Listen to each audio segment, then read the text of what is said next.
I will talk about how can you enable block notch in contacts on your Whoscall app. We go to figure out the solution or know how you can do that on your Whoscall app. So you just follow these ways, then it's going to work with you. So all you have to do, you just go here, go above this sign, click on it here. So when you click here in this sign, it's going to show for you a list like this here. Then you click here on settings, you just click on it. You come to next step here, it's going to show for you like this.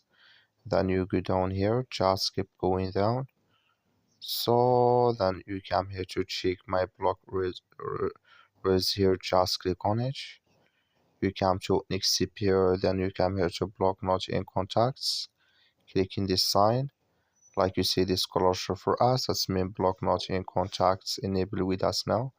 That's all you have to do. That's all. Thank you for watching. Don't forget to support us by liking and subscribe.